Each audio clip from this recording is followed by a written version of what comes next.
Hello? Hello? Today I'm making a skin.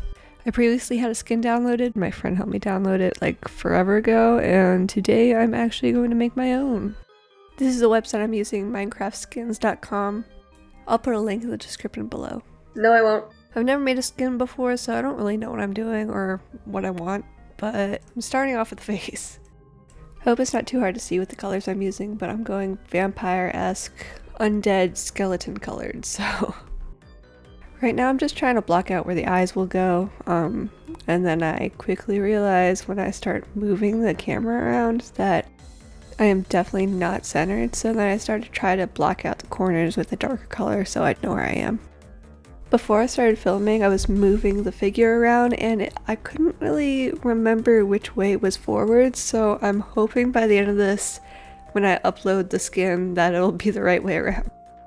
Maybe there's a way to tell which way is forward and I'm just unaware of it. You tell me if I look stupid right now. Then I move back to the face and I start trying to figure out where the hair is going to go and where the face ends.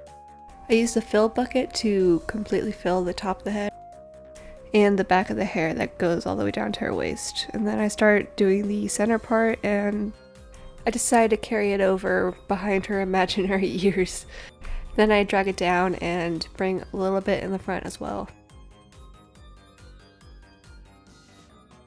And then I start doing highlights and details. I start with just doing the part and the bangs. I was gonna try to do highlights just with the same gray, but I didn't like the way it looked. So then I end up going and looking at some inspo online, and I liked what this one girl did. She did some kind of ombre effect. So I decided to give that a try, and there's a button. It's out of... You can't see it right now. Oh, there it is. The website has a button that you can do one shade darker or one shade lighter from the one you're currently using, so I just keep using that button to continue the ombre.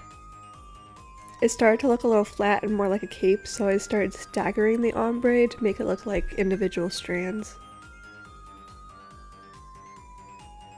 At this point I've gone too far and it started looking too symmetrical, so I started doing some crazy highlights to try to drag the color up into the skull area. And then I decided to just give her a whole bunch of gray hairs, and I started at the scalp and worked my way down. I tried to make the gray hairs follow the hairline where it goes around the ear, so I kind of made it sweep with the rest of it. Then I start getting very detail oriented. I start darkening the front strands, and I stagger them as well. Then I decide to go in and make her more gray and dead looking. You know, as you do. I try to round out her face by filling in these corners with some darker colors, but I don't know if it really translates. Then I start working on the neck. And I decide to give her red eyes. I didn't know what to go with, so I went with two different tones of red. One for the pupils and one for the quote-unquote whites. I continue messing with the gray spots in her hair until I'm satisfied. And then I decide to try not to get too high of highlights, but try to carry it up to the scalp. I'm just going to extend how long each color is going to last in the strand of hair. This part got confusing because I didn't want any of the colors in the next strand over to overlap with the one I was working on because it just looked kind of off. Then I decided I'm going to put the clothes on the body itself, and I choose like a dark blue purple color for some kind of gown that she's wearing. I make it floor length and I leave out the hands. And then I go in and add some details to make it look more wavy and flowy. I'm not sure if you can really see them on camera that much. I'm not sure if you can really see them in real life either, but they're there. And then I'm pretty much finished. Oh, nope, I'm fixing the hair again.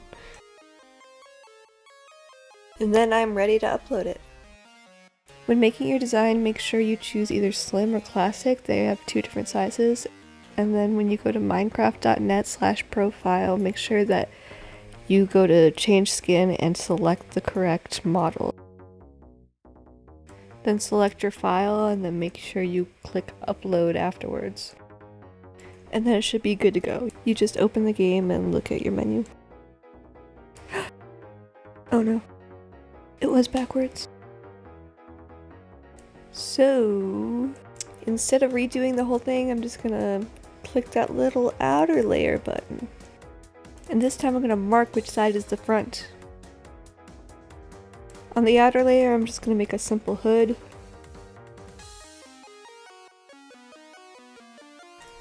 And give it 2 red eyes. Simply put. Then I'm gonna re-upload it. And make sure to turn all of this on under skin customization. And look at the little guy. Peak performance, a true inspiration, my hero. And then I'm going to remember to download World Edit to build faster. And update the game to do so. I checked to make sure World Edit got uploaded properly. And this is the first time I'm seeing the game in its updated form. I haven't seen Cherrywood before. And I look up the wooden axe so that I can use World Edit. Right click one block, left click another. The code has changed since I last used it. It's now //set space and then whatever block you want to change it to. To clear the area out, I'm replacing it with air. And then there you have it. I built some walls really fast. Click and press enter. And boom.